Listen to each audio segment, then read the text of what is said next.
पिता को मरा बताकर निकाली श्रद्धांजलि यात्रा। बेटे ने ढोल की थाप पर किया नाच। वीडियो देख पहुंचा पिता, कहा मुझे मारना चाहता है बेटा। सोनीपत में सड़क हादसे के 10 महीने बाद आरोपी बस ड्राइवर गिरफ्तार। फॉरेंसिक जांच से पकड़ा गया। रोडवेज का बस चालक हादसे में गई थी 2 लोगों की जान। चंबा के सलूनी में भूस्खलन के कारण एक टिप्पर गहरी खाई में गिरा। बाल बाल बचा चालक, ट्रक पलटकर टुकड़ों में बिखरा। पंजाब में मंडरा रहा है बाढ़ का खतरा। आज शाम 5 बजे खोले जाएंगे पौंग बांध के स्लिपवे गेट। ब्यास नदी के आसपास के इलाकों के लिए अलर्ट जारी। डीसी बोले घबराने की जरूरत नहीं। शिमला के ऐतिहासिक रिज मैदान की सुरक्षा पर उठे सवाल। हिमाचल प्रदेश हाई कोर्ट ने रिज मैदान के नीचे बने 140 साल पुराने वाटर टैंक की सुरक्षा को लेकर 4 हफ्ते में मांगा जवाब। मेयर ने कहा गंभीरता से करेंगे जांच। आरबीआई ने रेपो रेट में नहीं किया कोई बदलाव। रेपो रेट 5.5% पर बरकरार। होम और कार लोन की ईएमआई पर कोई असर नहीं। के प्रायोजक पतंजलि गाय का घी, माँ का भरोसा, प्यार से परोसा।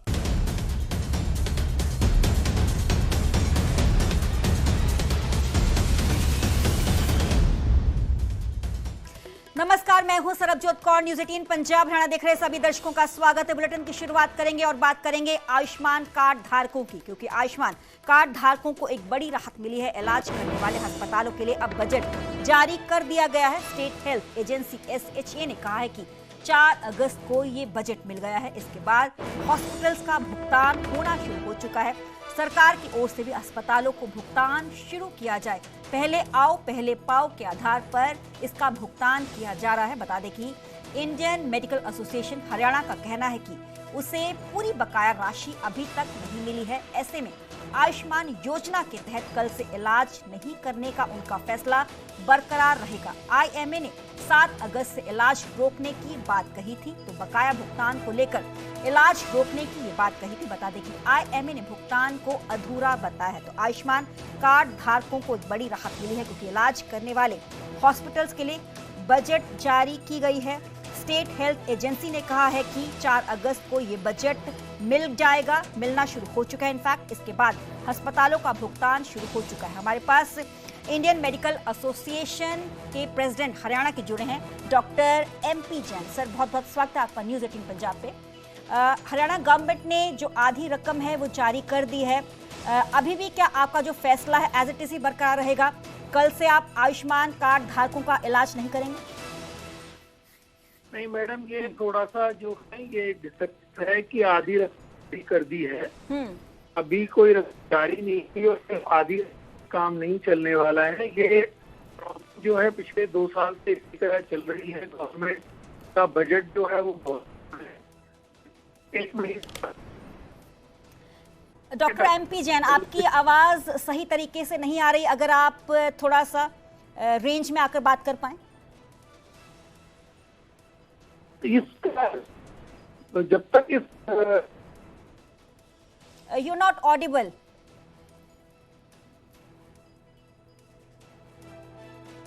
दोबारा से कोशिश करेंगे ताकि डॉक्टर MP जैन से हम कनेक्ट हो सके। बता दें कि आयुष्मान कार्ड धारकों को एक बड़ी राहत जरूर मिली है, क्योंकि इलाज करने वाले हॉस्पिटल्स के लिए बजट जारी हरियाणा गवर्नमेंट की तरफ से कर दिया गया है। तो डॉक्टर MP जैन का कहना है कि 2 साल से ये राशि बकाया है। इन हॉस्पिटल्स का भुगतान हरियाणा गवर्नमेंट की तरफ से नहीं किया गया है। दूसरे जगह पर अगर मैं इंडियन मेडिकल एसोसिएशन हरियाणा की बात करूँ तो उनका कहना है कि अभी तक भी उनके जो हॉस्पिटल्स की बकाया राशि है वो हरियाणा गवर्नमेंट की तरफ से नहीं दी गई है। यानी कि कल से आयुष्मान कार्ड धारकों का इलाज उनकी तरफ से नहीं किया जाएगा। ये जो फैसला है कि हम इलाज नहीं करेंगे, ये इंडियन मेडिकल एसोसिएशन हरियाणा की तरफ से ये जो फैसला है एज इट इज ही बरकरार रहेगा।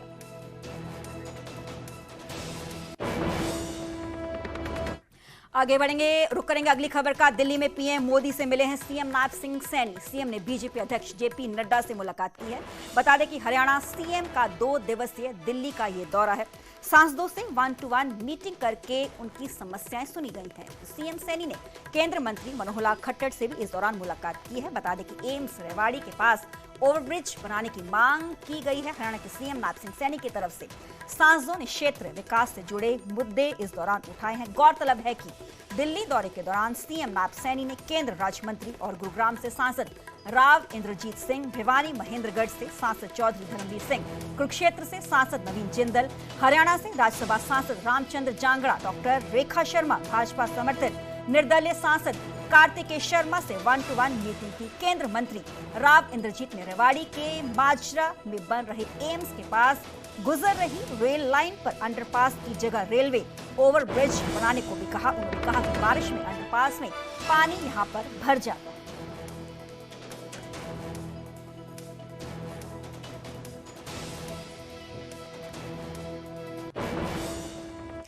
अब बात करेंगे एसवाईएल की। एसवाईएल पर पंजाब हरियाणा की केंद्र के साथ बीते कल बैठक हुई है। बता दें कि काफी अच्छे माहौल में ये पूरी वार्तालाप हुई है। सीएम नायब सिंह सैनी की तरफ से इस बात का जिक्र किया गया। सीएम सैनी ने कहा कि ये बहुत अच्छे ही माहौल में बात हुई है। दूसरी जगह पर अगर हम पंजाब के सीएम की बात करें तो सीएम भगवंत मान ने कहा कि कुछ चीजें पॉजिटिव हो रही हैं। ये मुद्दा नासूर बन चुका है। ये मुद्दा हमें विरासत में मिला है। हरियाणा पंजाब के लोगों की कोई भी लड़ाई नहीं है। उम्मीद पर दुनिया टिकी हुई है, उम्मीद पर दुनिया कायम है। कुछ आगे बढ़ने का रास्ता हम निकाल रहे हैं। 13 तारीख से पहले हम फिर से मिलेंगे। सीएम भगवंत मान ने इन बातों का जिक्र किया। बता दें कि सीएम मान ने कहा कि मामला सुप्रीम कोर्ट में विचाराधीन है। 13 अगस्त को सुप्रीम कोर्ट में इस पूरे मामले की सुनवाई होगी। और सीएम नायब सिंह सैनी ने इस दौरान कहा कि एसवाईएल पर बैठक के बाद उन्होंने कहा कि सकारात्मक माहौल में चर्चा हुई है। हम एक और कदम आगे बढ़ गए।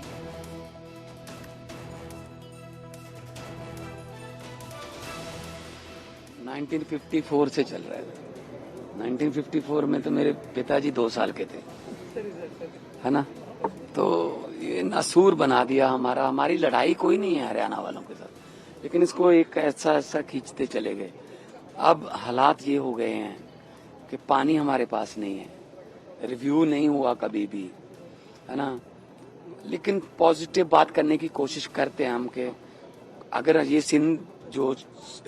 सिंध की ट्रीटी रद्द हुई है, अगर ये मतलब इम्प्लीमेंट हो जाए तो चनाब का, कश्मीर नदी का और उज्ज का पानी पंजाब में आएगा। पौंग डैम है हमारे पास, रंजीत सागर से कनेक्टेड है, और शाहपुर कंडी, ये तीनों डैमों से वो तीनों दरिया कनेक्टेड है।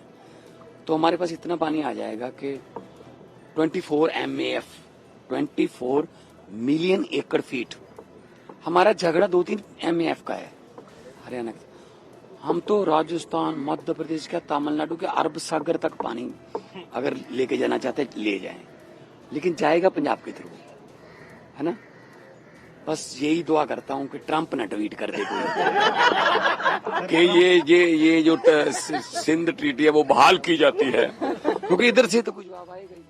काफी लंबे समय का ये विषय है। 9 जुलाई को भी पॉजिटिव वातावरण में बातचीत हुई है, और उस बातचीत में आज एक कदम और आगे बढ़े हैं। हमें पूर्ण विश्वास है कि 13 तारीख को जब माननीय कोर्ट में जाएंगे तो और पॉजिटिव वातावरण के अंदर जाएंगे। अच्छी बातचीत हुई है, वो सेकेंडरी विषय है, क्योंकि वो पानी आता है वो तो पंजाब को लोगों को, किसान को मिलेगा, हरियाणा के किसान को मिलेगा, राजस्थान के किसान को मिलेगा, तो सबको मिलेगा। अब बात करेंगे जींद की। जींद में IMT बनने का रास्ता साफ हो चुका है। 152D और जम्मू कटरा एक्सप्रेसवे के पास IMT बनेगी। बता दें कि खरखौदा के पास सबसे बड़ी IMT जींद में बनाई जाएगी। बीजेपी विधायक देवेंद्र चतुर्भुज अत्री ने इस पर बयान दिया है। उन्होंने कहा है कि IMT बनने से उचाना हलके में बेरोजगारी खत्म होगी। उचाना के मतदाताओं से किए हर वादे को वो पूरा करेंगे। उन्होंने कहा कि जींद जिले में प्रदेश की सबसे बड़ी IMT की घोषणा होने पर बीजेपी भाजपा विधायक देवेंद्र चतुर्भुज अत्री उचाना के PWD विश्राम गृह पहुंचे, जहां पर कार्यकर्ताओं ने उनका जोरदार स्वागत किया। कार्यकर्ताओं ने उचाना हलके के 6 गांव में IMT बनने पर खुशी जाहिर की। विधायक ने इसको लेकर सीएम नायब सिंह सैनी का धन्यवाद प्रकट किया।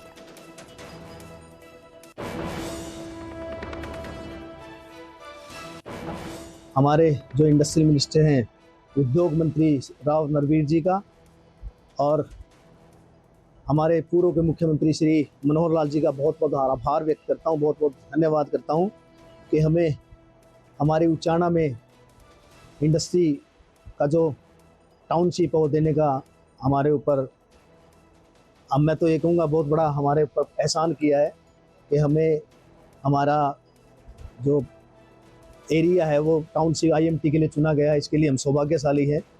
और जिस चीज़ की हमें ज़रूरत थी, मैंने विधानसभा चुनाव के दौरान भी ये मुद्दा उठाया था, क्योंकि मुझे लगता है कि जब रोज़गार नहीं है तो बच्चों को रोज़गार की ज़रूरत भी है। हमारे यहाँ रोज़गार की कमी थी, तो इंडस्ट्री आएगी, इंडस्ट्री डेवलप होगी तो रोज़गार के साधन होंगे। अब बात कर एक बड़ी साजिश बता दे कि बेटे ने जिंदा पिता की श्रद्धांजलि यात्रा निकाली। बेटा ढोल बजाकर नाचा, वीडियो देखकर पिता गांव लौट गए और 25 लाख मुआवजे के लिए बेटे ने बता दें कि ये साजिश रची थी। पिता ने वीडियो बनाकर बताया कि मैं अभी जिंदा हूँ। पंचायत में फैसला लिया गया, बेटे का गांव से बहिष्कार किया गया। पिता का आरोप है कि बेटा मारपीट करता था, खाने के लिए उनको कुछ भी नहीं देता था। श्रद्धांजलि का बहाना बनाकर बेटे ने ये बड़ी साजिश रची। पिता की जमीन पर बेटा स्वामी बन बैठा और उसने एक आश्रम खड़ा कर दिया।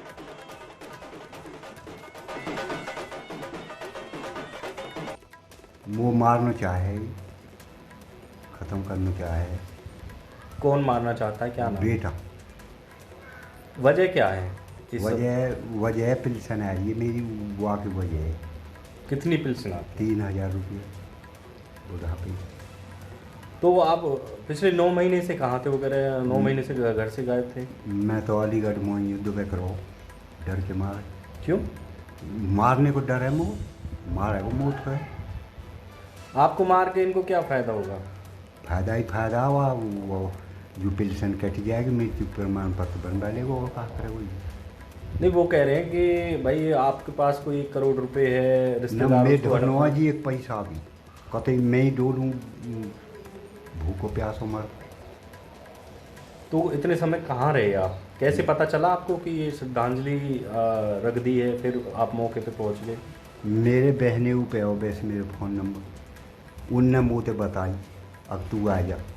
मैं होते 3 दिन में आ गई साइकिल। और अब बात सोनीपत की हादसे के 10 महीने बाद आरोपी ड्राइवर गिरफ्तार हो चुका है। बताते हैं कि फॉरेंसिक जांच से पकड़ा गया रोडवेज का है बस ड्राइवर। NH 44 पर बड़ी गांव के पास 10 महीने पहले ये हादसा हुआ था। 20 अक्टूबर 2024 को हुए हादसे में 2 दोस्तों की जान गई थी। फ्लिपकार्ट में काम करने वाले प्रवीण और दीपक की इस हादसे में मौत हुई थी। घटना में ना कोई प्रत्यक्षदर्शी था और ना ही कोई CCTV फुटेज मिली थी।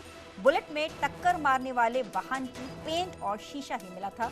बुलेट पर लगी पेंट के सहारे 2 लोगों की मौत की जिम्मेवार बस चालक तक पुलिस पहुंच गई और पुलिस ने आरोपी बस चालक को गिरफ्तार कर लिया। आरोपी की गिरफ्तारी में फॉरेंसिक जांच की अहम भूमिका रही। इस मामले में पुलिस ने 300 से अधिक CCTV फुटेज जुटाए, लेकिन कहीं से सुराग नहीं मिला। आखिरकार पुलिस फॉरेंसिक जांच के आधार पर आरोपी ड्राइवर तक पहुंच गई।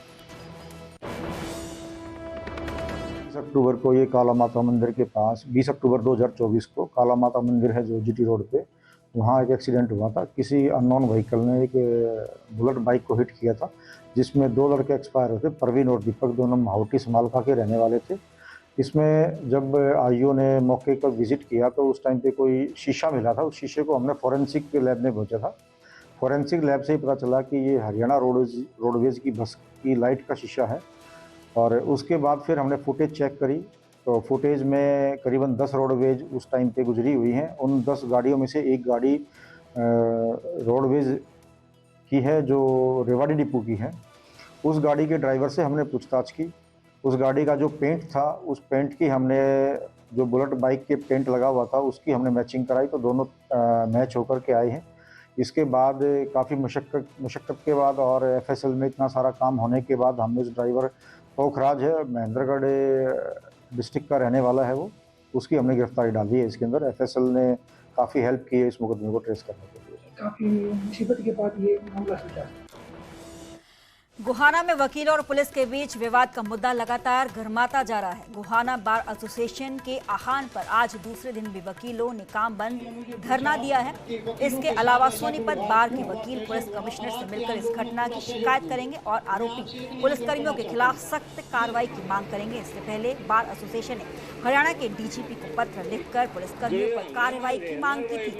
तस्वीरों में आप देख सकते हैं कि किस तरह वकील अपना कामकाज रोककर धरना दे रहे हैं। परफेक्ट रूप पे कर देंगे अपनी गाड़ी साइड में नहीं लगाई। हमारी डिमांड यही है कि सबसे पहले तो इमीडिएट बेस पे तो सस्पेंड किया जाए और एफआईआर रेलेवेंट सेक्शन में दर्ज की जाए।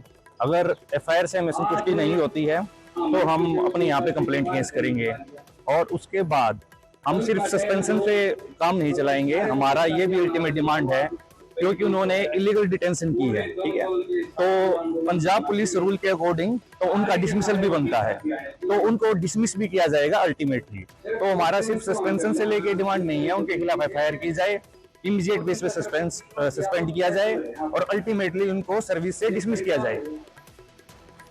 मामला सोमवार की शाम का है। सिटी थाने में कथित और तौर पर पुलिसकर्मियों ने एक वकील के साथ मारपीट की। वकील और पुलिस में विवाद उस मामले को लेकर शुरू हुआ जब सोमवार शाम वकील अंकित अपने घर जा रहे थे।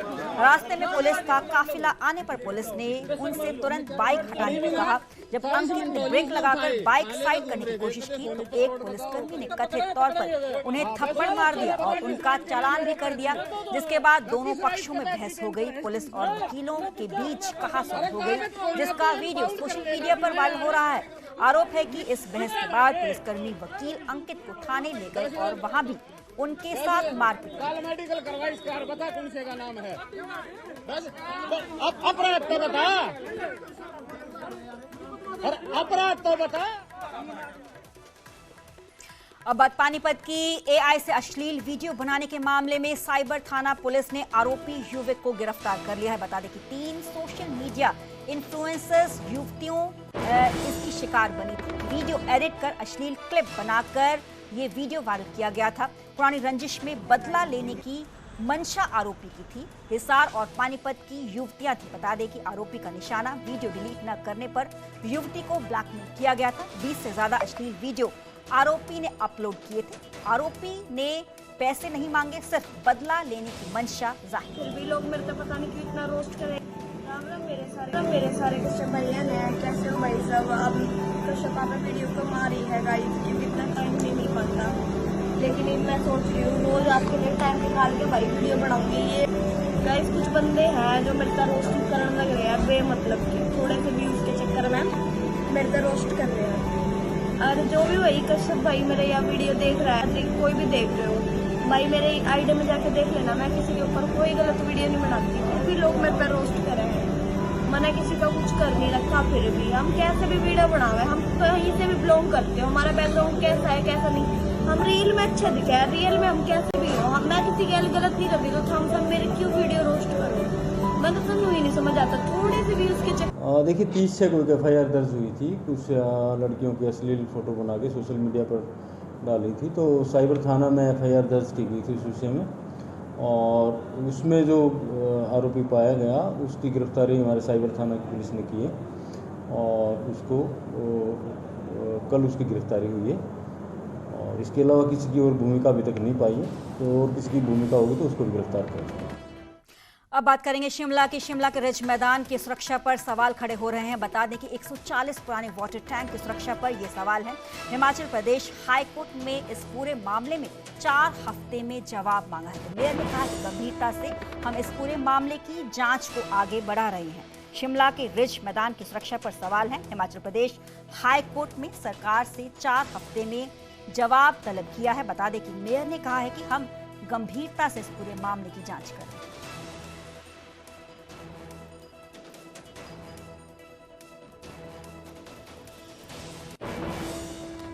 हमारे न्यूज चलाने ने इसमें कोई हमको निर्देश दिए हैं कि और इसमें 4 हफ्ते का टाइम हमें दिया गया। लेकिन मैं आपको ये बताना चाहता हूँ कि जो भी रिज को टैंक के से रिलेटेड कोई भी ऐसा समस्या होगी तो उसको मैं ज़रूर हम पूरी सीरियसली इसको देखेंगे भी, और जो कुछ हमारे पार्ट से कुछ होना होगा उसको जरूर हम पूरा भी करेंगे और ठीक भी करेंगे। दूसरा, हम रिवॉली से नीचे जो रोड है तिप्टी मार्केट का, उसको हम स्टेबल भी कर रहे हैं। साथ साथ कॉर्नर में जहां हमारा चिनार का पेड़ है उसके साथ नीचे लगती जो सिंकिंग जोन का जिसको कहते हैं, उसको अभी हम स्टेबलाइज कर रहे हैं, और उसके साथ छोटी सी उसको स्टेबल करने के बाद उसके ऊपर लेवल में हम रेन शेल्टर भी बनाएंगे ताकि वो जगह पक्की हो जाए। उसी तरह नीचे तक हम उसको अप टू ड्रेनेज यूज तक इसको पीछे हुए वेस्ट टू वंडर टाइप का पार्क भी बना रहे हैं ताकि इस जगह को भी हम सेफ करें और टैंक की भी हमारी कोई ऐसी दिक्कत या कोई प्रॉब्लम ना हो। तो मैं इस चीज़ को लेकर के हम काफ़ी सीरियसली इसको देखेंगे भी। आगे बढ़ेंगे और बात करेंगे रेवाड़ी की। रेवाड़ी में एसीबी की बड़ी कार्रवाई देखने को मिली। बता दें कि 11,000 की रिश्वत लेते एक पटवारी को गिरफ्तार किया गया है। इंतकाल में गलती को ठीक के लिए ये 20,000 रुपए की रिश्वत मांगी गई थी। एंटी करप्शन ब्यूरो की टीम ने ये बड़ी कार्रवाई की।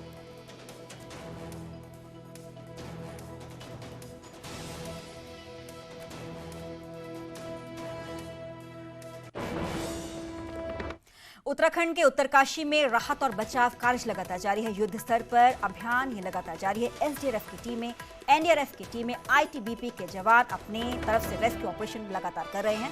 बता दें कि मलबे में कई लोग अभी भी दबे हुए हैं, लापता है, तलाश उनकी लगातार जारी है। कल बादल फटने से तबाह हुआ था पूरा गांव। बादल फटने के कारण धराली गांव में भयंकर बाढ़ आ गई थी। बाढ़ अपने आप सब कुछ बहा के ले गई थी। घर, दुकानें, होटल और वाहन मलबे में बह गए थे। बड़ी संख्या में लोग मलबे में अभी फंसे हुए हैं। लोगों ने बाढ़ से बचने की असफल कोशिश भी की।